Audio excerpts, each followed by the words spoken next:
Welcome to Doc Chat, the podcast that brings you the stories of the unique community of people who work, live and play in the historic Dockyard, Chatham. In this episode, we hear from Richard Morsley, Chief Executive Officer of Chatham Historic Dockyard Trust. Richard reviews 2025 and previews 2026. In part 1, Richard reflects on a number of significant events throughout 2025.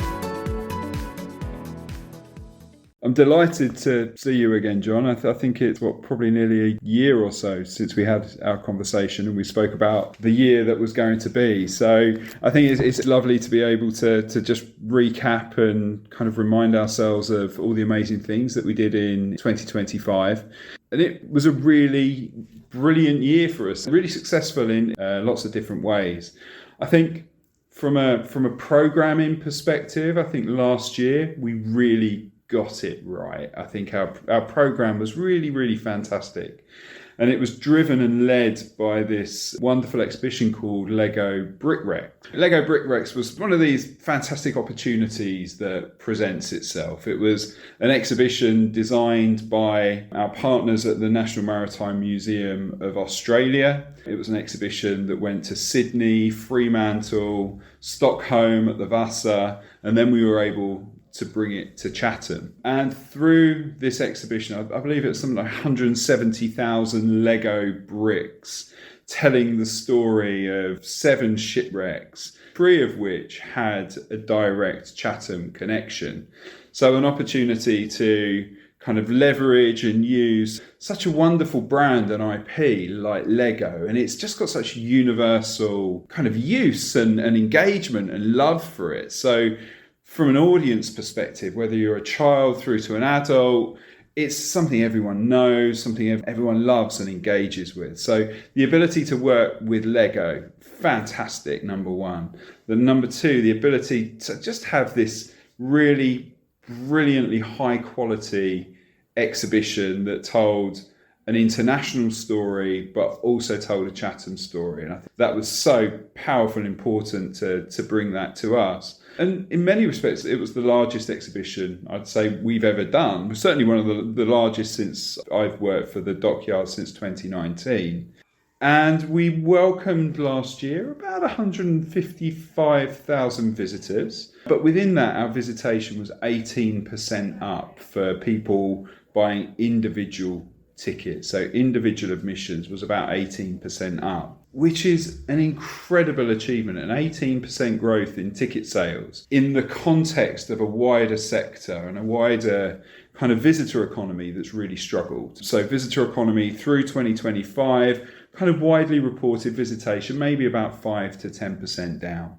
So in that context, our admissions were nearly 20% up. So from a museum perspective and a program perspective with Lego right at its core, I think it was a really successful year and a successful year for the museum. And it gave us then this amazing springboard that we were then able to program around, to use Lego then as this thematic programming for the rest of the year. So the majority then of our family and value added program that we did through the year often then related back to Lego. So a range then of family programming. So the whole year felt really coherent. It was brilliant to be able to communicate. We were able thematically to work and to use that. And to say all of that plays together in terms of a really successful year for the museum, particularly around visitation, but then also that kind of commercial aspect to that as well. So how visitation then drives admission revenues, how admission then supports our wider commercial activity as well. So I think it's fair to say that 2025 was a really successful year. And we also used it then as an opportunity to have and deliver a range of tours and experiences. So continuing our Call the Midwife, Mission Christmas, new tours and experiences around ghost tours, which we launched last October for the first time in a number of years, as well as a range of major events. So with Armed Forces Day, as well as the last Salute to the 40s that was held here in September.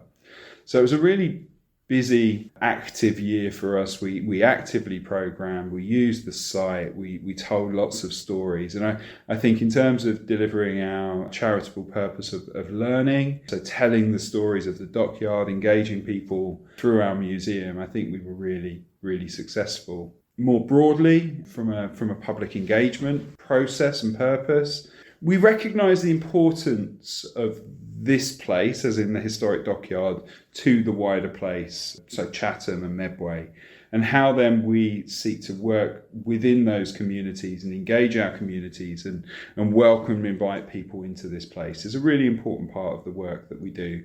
So, and I think probably the highlight of that for me last year was did this fantastic display installation with HMS Cavalier, and it was really marking the 80th anniversary of D-Day, the D-Day commemorations, and it was called Threads of Remembrance. So through Threads of Remembrance, working with our community partners, we had hand crocheted poppies, and 20,000 of these poppies were made by our partners, by individuals, by our volunteers. And then it was all stitched together as an amazing installation on board HMS Cavalier.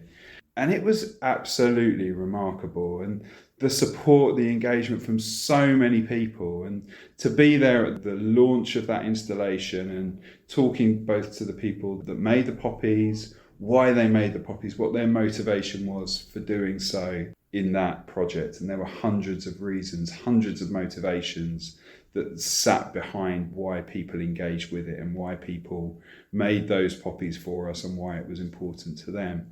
So for us to have been able to capture those stories, for our volunteers to have been so active and so engaged in some of that work, some of our volunteers made literally hundreds and hundreds of these poppies. And it was really without that support, it just wouldn't have been possible. So I think from a public engagement perspective, that was an absolute highlight for me last year. It was such an impactful installation, and the stories that sat behind it and the engagement that sat behind it was really genuinely powerful. And then thinking more broadly, so as a charity, we're two things. We're a learning charity. Yes, we tell the story of the Royal Navy, the peoples that served here, the ships that were built here. But we're also a preservation charity. So as a charity, we are effectively custodians of this remarkable place, the historic Dockyard Chatham. So our preservation work is an absolutely vital component of our charitable work. And we've done multiple smaller projects essentially across the site over the course of the last year. We've done work on buildings and decorations and river walls and preserving our ships. There's been a lot of work on HMS Gannet over the course of the last year with masts coming down. We've done a lot of work on our covered slips over the course of the last year. And we've done a lot of work on our ropery as well. We've had a specific project around our ropery side traveller. We have no records as to when this side traveller was last maintained. It's a really important part of the mechanics of making rope at the Dockyard. So an important piece of the machinery on our rope walk to continue to manufacture rope. And this side traveller probably hadn't been maintained, certainly not taken apart and taken out of service for maybe 80 years or so. So we undertook a major project. We've had certainly once in a generation, maybe once in a lifetime, maintenance project on the side traveller. We've taken it apart, we've put it together. We've worked with really kind of traditional engineering skills to have machinery cast and remade to enable our rope walk to continue to work and operate, hopefully for another 80 years. And then finally, I think the absolutely key preservation project for us as a trust over the course of the last year has been our Commissioner's House project. And as CEO and project director for Commissioner's House, it's a project that I think we as a charity can be genuinely proud of.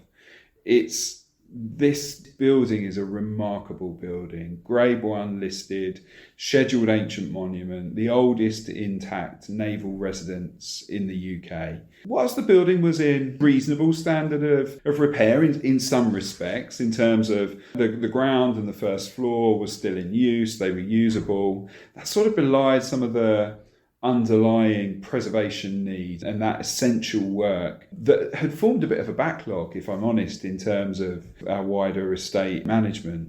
So we were able to put together a scheme for Commissioner's House that would see a complete preservation of this wonderful, wonderful, historically significant building. And the scope of that project's been enormous, really. It's seen completely new roof, M&E throughout the building, fireproofing, complete overhaul and complete redecoration. So we've put together, in total, the scheme's about £3.75 million. It's a project that we're running in-house at the Dockyard and the Dockyard team, led by my colleague Nigel Howard, who's our historic buildings manager. Nigel's worked at the Dockyard for many, many years, for those of you who know him. And this was one of the buildings that we'd never really had the opportunity to undertake a wholesale preservation of. And Nigel's led this project and he's loved and cherished it, and just him and the wider team. This is absolutely the people and the tradespeople and the skill and the craft of those working on this job have loved and really cherished this building to deliver what's going to be the most amazing outcome.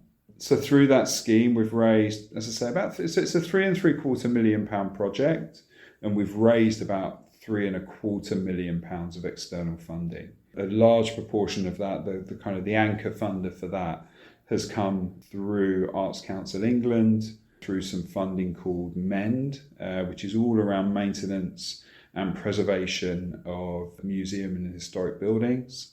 And then we've been able to match fund that with a variety of other trust and foundation funding, as well as individual funding as well, to raise £3.25 million to enable us to realise this scheme. I think in true Dockyard style, it's not just a preservation project, and that preservation vitally, vitally important, but to preserve the building and not then have a reuse for it, not appropriate. We need to make sure that all of our buildings live and breathe and have a current and modern day use for them as well. So really talking to our strategy and our long-standing strategy of preservation through reuse. So what started as a preservation scheme, we've then really been able to evolve that into a hybrid use. So really intending for the first time to be able to bring the house into use by our visitors, to be able to tell the story of, or the stories, I should say, of the resident commissioners, the people that lived there, the people that worked from there, and the story of the management and the administration of the wider Dockyard. So we've been able to bring in an interpretive element to it that we've never been able to in the past. And then I think finally, but also what will be the principal use will be as a really fantastic premium hospitality product that will work for weddings, meetings, private events. So creating a really beautiful premium hospitality offer that will work alongside this kind of day-to-day access. Commissioner's House, we've come a long way. I'm sure I was talking about it a year ago as something that we were excited to see. We're really racing now toward what will be an opening for the house in July of this year. So we have a pencil date in the calendar of the 2nd of July. The building will be formally opening. And then we should be having, I hope, a number of test events that will take place throughout the month of June, just to ensure that we're operationally ready for that formal open. So an exciting moment, I think, for the Dockyard, with this beautifully preserved, presented, represented house sitting right at the heart of that wider historic estate that we have here at the Dockyard. To find out more about visiting the Dockyard, go to the website, which is easily accessible by typing Historic Dockyard Chatham in your browser, or if you want the website address, it is thedockyard.co.uk. That is thedockyard.co.uk. You will be able to buy tickets for 2026 online, and the great thing is the cost of a ticket gives you access to the Dockyard for a year, apart from specially ticketed events. In 2026, the new exhibition in Number 1 Smithery is Ocean Photographer of the Year. The exhibition showcases 116 award-winning photographs, bringing together the very best ocean, wildlife and underwater photography from around the world. The exhibition runs from the 28th of March to the 31st of August and is included in the annual ticket price.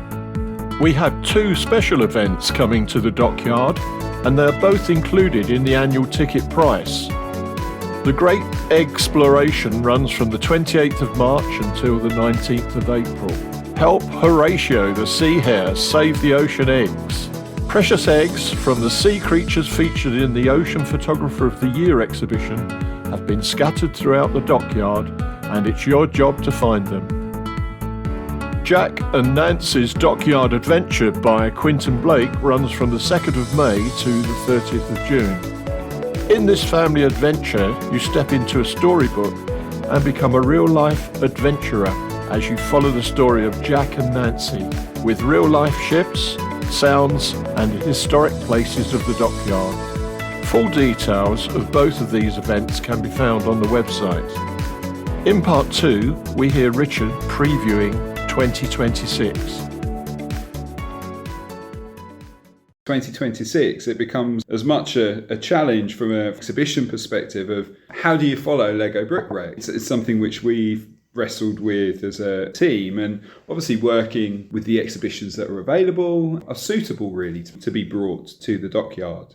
So we're really delighted to have secured a fantastic exhibition which is going to open at the end of this month, so the end of March, and run through to the end of August, which is called the Ocean Photographer of the Year. So it's an exhibition that's really off the back of a competition run by the Oceanographic magazine that's got a range of images. I forget the number, but some really, really fabulous underwater ocean-based photography that's going to be located within our Number 1 Smithery. So we're really excited for that exhibition to open and for us to... So then how we take this fantastic exhibition, Ocean Photographer, and how we use that theme of oceans and discovery and how we take that across the wider historic Dockyard site. So we had a fantastic programme for our February half term, which marked the reopening of the site for the 2026 season with Dockyard Deckhands, which was providing our younger visitors the opportunity, I guess, to engage in a range of kind of traditional Dockyard skills, run in various locations across the Dockyard site. We have an ocean-based Easter egg hunt, which will be running through the Easter half term. And then working with Quentin Blake and his team to take the book Jack and Nancy, which is a really lovely story of discovery with these two young characters who go to a range of amazing far-flung places, taking that and applying that as a trail through the site that will then run through the spring months. We're still working on our summer IP partnership, which I can't announce yet, but the moment I can, it's going to be really fantastic. So there's something really exciting which Lynette and the team are planning for later in the year. And then just taking that broader theme really of and thinking about life by the water and life on the Dockyard. So how we use World Oceans Day as part of our programming and theming for the year ahead. And we've got some ideas and potentially a screening of a film which we're going to be running for World Oceans Day. We've got the return of Armed Forces Day at the end of June. And then we've also got the return of our Steam on the Square, which we ran in 2025 for the first time. Alongside that whole raft of tours, film tours, hidden Dockyard tours, and then as we start to get into the autumn, kind of continuing with our tours, ghost tours, as well as our really now quite established element of family programming that we call Yuck Yard. So as we then move into the autumn, Ocean Photographer of the Year will close, and then we have an exhibition called In Turner's Wake. And In Turner's Wake is going to see us bring, I believe it's 10 paintings, sketches and studies by J.M.W. Turner to the historic Dockyard. And that will sit alongside some contemporary works by an artist called Jake Wood Evans. So J.M.W. Turner is a major inspiration for Jake and for Jake's work and Jake's practice. So the ability to show those together and to almost that juxtaposition of one working alongside the other. So I think, once again, the team have nailed it. We've got a fantastic programme for 2026. We've still got a few bits, as I say, to lock in, but there's some really exciting plans for the months ahead. Thinking through to the estate, I mentioned earlier, we've got our Commissioner's House opening. So that's going to be a real highlight for the Dockyard in 2026. That's going to see this really important building, this much loved building right at the heart of the historic Dockyard site, brought into use in this way for the first time, and to see it properly loved, properly cherished, properly presented. As I said earlier, I think a project which I and we as a team are rightly proud of. More broadly across the site, got lots of PPM works planned. So how we maintain and present this place. And we have a project that's going to see the exterior redecoration of the mast house and mould loft. And it's been a number of years since we last did any work on the mast house. Obviously, it forms our visitor arrival, as well as, I guess, the side of the organisation, the side of our work that the majority of people don't see, which is more the commercial reuse of the estate. So today, this place is a living, breathing, working commercial estate. We have about 200 organisations based out of the Dockyard that generate really vital kind of property-based revenue to support our charitable work. So we have a whole number of commercial fit-outs and commercial activity which are vital to supporting our underlying financial resilience. And then I think this is also the year where we take our strategy, which we did a lot of work to develop and launch in 2025, that set out this big ambition to become a world-leading maritime heritage destination. So how do we then start to achieve that vision, that ambition? And we do that through 3 clear strategic objectives. So one about our audiences, one around the preservation and reuse of the Dockyard estate, and then thirdly, around ensuring the underlying financial resilience of the organisation. So 2026 marks the year in which we start to bring forward specific work, specific activity to enable us to realise our strategic ambition. So key projects for us, which will be landing probably within the next 3 to 4 months, will be our museum strategy. So what's the story that we want to tell in the Dockyard through our museum? How do we tell it? How do we interpret that? And then thirdly, what's the master plan of projects that we're going to put in place to enable us to kind of realise and deliver that ambition? So a big piece of work will be launching around our museum strategy and master plan. And 2026 will mark the year where we actually start to make that work public, where we actively start to fundraise to enable us to deliver that museum master plan. So I think what we need to ensure that we've got is a museum and a core product and a core experience in this place that ensures that we continue to attract visitors as well as continue to retain visitors and those people who are really loyal to the Dockyard and the experience that we deliver here. So big piece of work for us around the museum strategy. Second big piece of work for us is around our estate strategy. So I think if over the course of the last 5 years, we've focused a lot more on the development of our commercial estate and the reuse of our historic buildings to develop property revenues. And that's been about how we support and sustain our charity and ensure that we have a financial model which is secure and resilient really for the future. So our estate strategy is then just going to start to set out what our ambitions are for the next 10 years. So what those big projects are and how we can expect to see this place develop and grow and change. There will be a big focus on the northern end of the dockyard within that element of our work. And that's really aligned to the docking station, which is the other major project which will complete in 2026.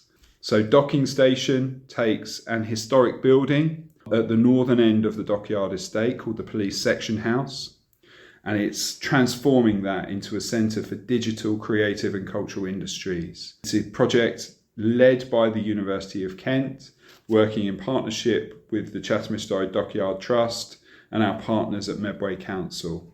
And it's a really fantastic scheme, a £14 million project that's going to see the transformation of that historic building, Grade 2-star listed, scheduled monument, into this kind of world-class centre for digital, creative and cultural industries.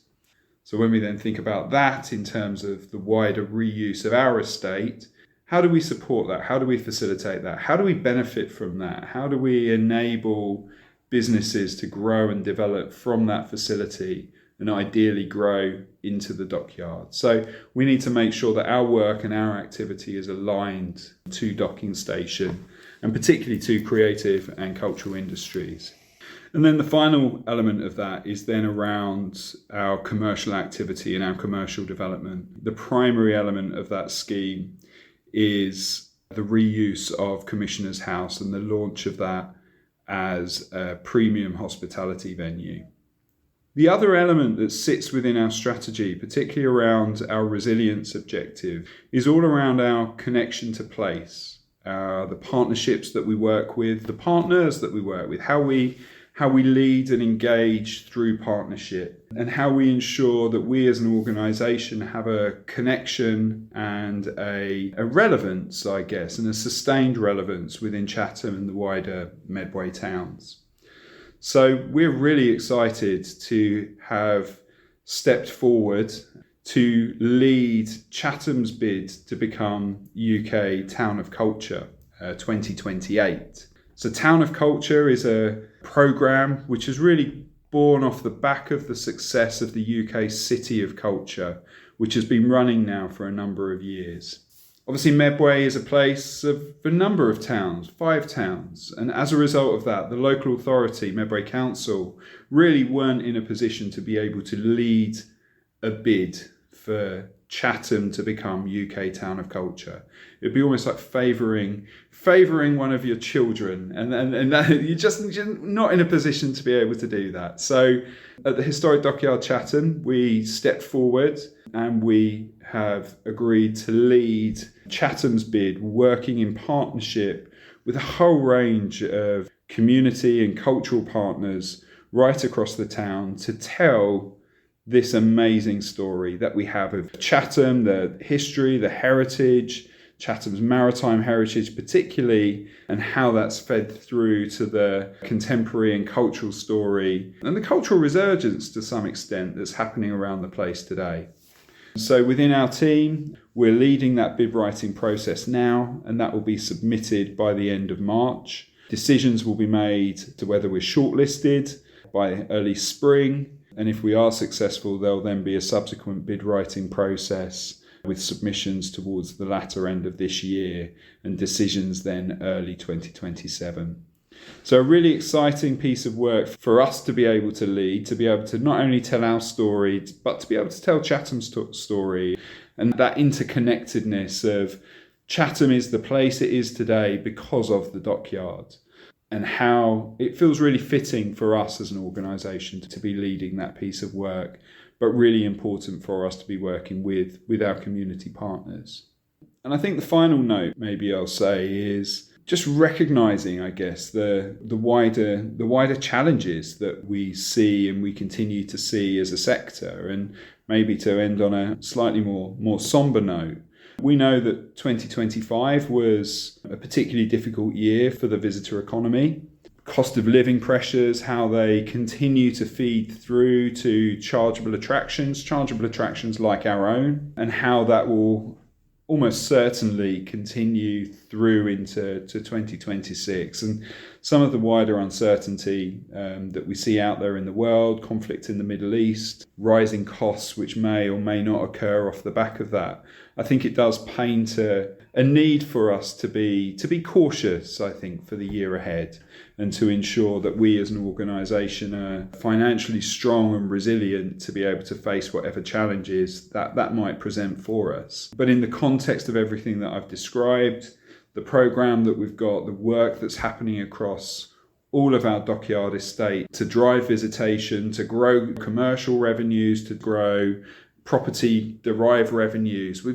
As an organisation, we have a really resilient financial model that I think protects us to a large extent, or certainly provides a level of security for an organisation like ours, and an organisation like ours which receive no public money. So a really important reminder that everything that we do in this place is entirely self-generated. So we are by our nature entrepreneurial, we are by our nature commercial, and I think that's really important to remember in terms of that wider kind of heritage and visitor economy ecosystem that we work within.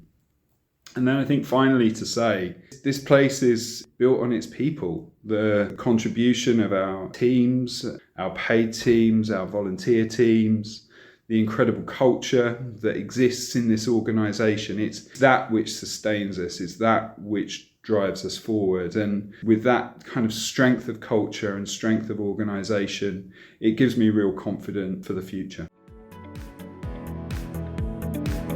We are now on 10 podcast platforms, including Amazon Music, Apple Podcasts, Spotify and YouTube. You can either visit any of the 10 podcast platform websites or download their free apps from the Google Play Store or the Apple Store. If you have enjoyed our podcast, please hit the subscribe button and you will be sent a notification whenever a new episode is added. To contact us about the podcasts, please email us at podcast@chdt.org.uk. That's podcast@chdt.org.uk. So until the next time, this is John saying goodbye and take care.